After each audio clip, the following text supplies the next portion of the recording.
EPF ಖಾತೆದಾರರೇ ಗಮನಿಸಿ, PF ಠೇವಣಿಗಳ ಮೇಲಿನ ಬಡ್ಡಿದರ ಹೆಚ್ಚಳದ ಬಗ್ಗೆ ಸರ್ಕಾರದ ಮಾಹಿತಿ. ನಮಸ್ಕಾರ ಸ್ನೇಹಿತರೆ, ಉಪಯುಕ್ತ ಮಾಹಿತಿ ಚಾನಲ್ಗೆ ಸ್ವಾಗತ. PF interest rate hike. ಈ ತಿಂಗಳ ಆರಂಭದಲ್ಲಿ ಇಪಿಎಫ್ಒ 7 ಕೋಟಿಗೂ ಹೆಚ್ಚು ಭವಿಷ್ಯ ನಿಧಿ ಕೊಡುಗೆದಾರರಿಗೆ ಪ್ರಸಕ್ತ ಹಣಕಾಸು ವರ್ಷದಲ್ಲಿ ಪಿಎಫ್ ಠೇವಣಿಗಳ ಮೇಲಿನ ಬಡ್ಡಿದರವನ್ನು %8.25ರಲ್ಲಿ ಕಾಯ್ದುಕೊಳ್ಳಲು ನಿರ್ಧರಿಸಿತು. ಸರ್ಕಾರವು ಹಲವಾರು ಇಪಿಎಫ್ಒ ಸುಧಾರಣೆಗಳನ್ನು ಪರಿಚಯಿಸುತ್ತಿರುವುದರಿಂದ ಪಿಎಫ್ ದರವು ಪ್ರಸ್ತುತ ಮಟ್ಟದಿಂದ ಹೆಚ್ಚಾಗುವ ನಿರೀಕ್ಷೆಗಳು ಹೆಚ್ಚುತ್ತಿವೆ. ಸಂಸತ್ತಿನಲ್ಲಿ ಇತ್ತೀಚೆಗೆ ಸದಸ್ಯರೊಬ್ಬರು ಕಾರ್ಮಿಕ ಸಚಿವಾಲಯವನ್ನು ಉದ್ಯೋಗಿಗಳ ಭವಿಷ್ಯ ನಿಧಿ ಸಂಸ್ಥೆ ಇಪಿಎಫ್ಒ ಮುಂಬರುವ ಹಣಕಾಸು ವರ್ಷಕ್ಕೆ ಭವಿಷ್ಯ ನಿಧಿ ಠೇವಣಿಗಳ ಮೇಲಿನ ಬಡ್ಡಿ ದರವನ್ನು ಹೆಚ್ಚಿಸುವ ಬಗ್ಗೆ ಮತ್ತು ಹೆಚ್ಚಿನ ಭವಿಷ್ಯ ನಿಧಿ ಪಿಂಚಣಿಯ ಕುರಿತು ಸುಪ್ರೀಂ ಕೋರ್ಟ್ನ ಆದೇಶವನ್ನು ಜಾರಿಗೆ ತರುವ ಬಗ್ಗೆ ಪರಿಗಣಿಸುತ್ತಿದೆ ಎಂದು ಕೇಳಿದರು.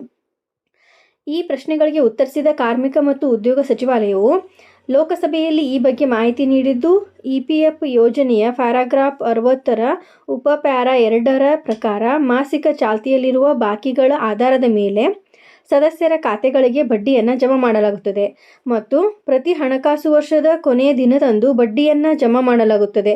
ಅಧಿಸೂಚಿತ ಹೂಡಿಕೆ ಮಾದರಿಯ ಪ್ರಕಾರ ಸರ್ಕಾರಿ ಭದ್ರತೆಗಳು, ಸಾಲ ಸಾಧನಗಳು, ಷೇರುಗಳು ಮುಂತಾದ ವಿವಿಧ ಸಾಧನಗಳಲ್ಲಿ ಇಪಿಎಫ್ಒ ಹೂಡಿಕೆ ಮಾಡಿದ ಬಡ್ಡಿ ಅಥವಾ ಲಾಭಾಂಶಗಳ ಆಧಾರದ ಮೇಲೆ ಬಡ್ಡಿಯ ಮೊತ್ತವನ್ನು ಲೆಕ್ಕ ಹಾಕಲಾಗುತ್ತದೆ ಎಂದು ತಿಳಿಸಿದರು. ಹೆಚ್ಚಿನ ಭವಿಷ್ಯ ನಿಧಿ ಪಿಂಚಣಿ ಕುರಿತು ಸುಪ್ರೀಂ ಕೋರ್ಟ್ ತೀರ್ಪಿನಲ್ಲಿರುವ ನಿರ್ದೇಶನಗಳನ್ನು ಜಾರಿಗೆ ತರಲು ಇಪಿಎಫ್ಒ ಹಲವಾರು ಕ್ರಮಗಳನ್ನು ತೆಗೆದುಕೊಂಡಿದೆ ಎಂದು ಸರ್ಕಾರ ಸದನಕ್ಕೆ ತಿಳಿಸಿದೆ. ಆನ್ಲೈನ್ ಸೌಲಭ್ಯವನ್ನು ಒದಗಿಸಲಾಗಿದೆ ಮತ್ತು ಜಂಟಿ ಆಯ್ಕೆ ಅಥವಾ ಜಂಟಿ ಆಯ್ಕೆಗಳ ಮೌಲ್ಯೀಕರಣಕ್ಕಾಗಿ ಒಟ್ಟು 17.49 ಲಕ್ಷ ಅರ್ಜಿಗಳನ್ನು ಅರ್ಜಿದಾರರು ಯಶಸ್ವಿಯಾಗಿ ಸಲ್ಲಿಸಿದ್ದಾರೆ ಎಂದು ಸಚಿವಾಲಯ ತಿಳಿಸಿದೆ. ನೌಕರರ ಠೇವಣಿ ಸಂಬಂಧಿತ ವಿಮಾ ಯೋಜನೆಯಲ್ಲಿ ಮಾಡಲಾದ ಬದಲಾವಣೆಗಳು. ಇಪಿಎಫ್ಒದ ಕೇಂದ್ರೀಯ ಟ್ರಸ್ಟಿಗಳ ಮಂಡಳಿಯ 237ನೇ ಸಭೆಯಲ್ಲಿ ಇಡಿಎಲ್ಐ ಯೋಜನೆಯಲ್ಲಿ 3 ಪ್ರಮುಖ ಸುಧಾರಣೆಗಳನ್ನು ಅನುಮೋದಿಸಲಾಗಿದೆ. ಮೊದಲು ಕನಿಷ್ಠ 1 ವರ್ಷದವರೆಗೆ ಇಪಿಎಫ್ಗೆ ಕೊಡುಗೆ ನೀಡಿದ ಉದ್ಯೋಗಿಗಳ ಕುಟುಂಬಗಳಿಗೆ ಮಾತ್ರ ವಿಮೆಯ ಪ್ರಯೋಜನ ಲಭ್ಯವಿತ್ತು. ಈಗ ಈ ಷರತ್ತನ್ನು ತೆಗೆದುಹಾಕಲಾಗಿದೆ.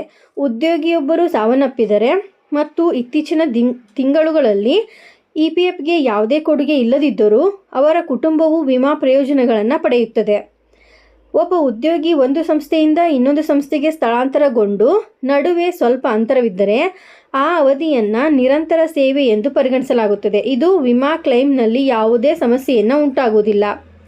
ಹೆಚ್ಚಿನ ಪಿಂಚಣಿಗಾಗಿ ತೆಗೆದುಕೊಂಡ ಕ್ರಮಗಳ ಬಗ್ಗೆ ಸರ್ಕಾರ ವಿವರಗಳನ್ನು ನೀಡಿದೆ. ಇಪಿಎಫ್ಒ ಹೆಚ್ಚಿನ ಪಿಂಚಣಿ ಯೋಜನೆ ಕುರಿತು ಸುಪ್ರೀಂ ಕೋರ್ಟ್ ನವೆಂಬರ್ 4, 2022ರಂದು ತೀರ್ಪನ್ನು ನೀಡಿತು. ಈ ಆದೇಶವನ್ನು ಜಾರಿಗೆ ತರಲು ಇಪಿಎಫ್ಒ ಹಲವಾರು ಪ್ರಮುಖ ಕ್ರಮಗಳನ್ನು ತೆಗೆದುಕೊಂಡಿದೆ. ಆನ್ಲೈನ್ ಅರ್ಜಿ ಪ್ರಕ್ರಿಯೆ. ಇಲ್ಲಿಯವರೆಗೆ 17.49 ಲಕ್ಷಕ್ಕೂ ಹೆಚ್ಚು ಅರ್ಜಿಗಳನ್ನು ಯಶಸ್ವಿಯಾಗಿ ಸಲ್ಲಿಸಲಾಗಿದೆ. ಉದ್ಯೋಗದಾತರೊಂದಿಗೆ ಸಮನ್ವಯ, ಸಂಬಳ ಮತ್ತು ಇತರ ದಾಖಲೆಗಳನ್ನು ಪಡೆಯಲು ವರ್ಚುವಲ್ ಸಮ್ಮೇಳನಗಳು ನಿಯಮಿತವಾಗಿ ನಡೆಯುತ್ತಿವೆ. ಹೆಚ್ಚುವರಿ ಸಿಬ್ಬಂದಿ ನಿಯೋಜನೆ.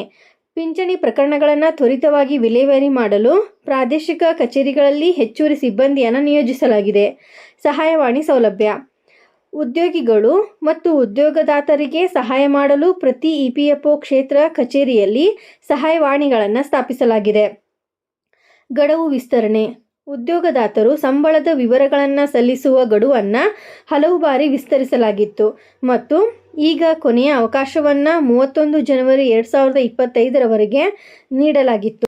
2024-25ನೇ ಹಣಕಾಸು ವರ್ಷಕ್ಕೆ ಇಪಿಎಫ್ಒ ಬಡ್ಡಿದರವನ್ನು %8.25ನಲ್ಲಿ ಯಥಾಸ್ಥಿತಿಯಲ್ಲಿರಿಸಿದೆ. ಈ ತಿಂಗಳ ಆರಂಭದಲ್ಲಿ ನಡೆದ ತನ್ನ 237ನೇ ಸಭೆಯಲ್ಲಿ ಇಪಿಎಫ್ಒನ ಕೇಂದ್ರೀಯ ಟ್ರಸ್ಟಿಗಳ ಮಂಡಳಿಯು 2024-25ನೇ ಹಣಕಾಸು ವರ್ಷಕ್ಕೆ %8.25 ಬಡ್ಡಿದರವನ್ನು ಅನುಮೋದಿಸಿದೆ. ದರದಲ್ಲಿ ಯಾವುದೇ ಬದಲಾವಣೆ ಮಾಡಿಲ್ಲ. ಇದೇ ರೀತಿ ಮಾಹಿತಿಗಾಗಿ ನಮ್ಮ ಚಾನಲನ್ನು ಸಬ್ಸ್ಕ್ರೈಬ್ ಆಗಿ ಮತ್ತು ಶೇರ್ ಮಾಡಿ. ಧನ್ಯವಾದಗಳು.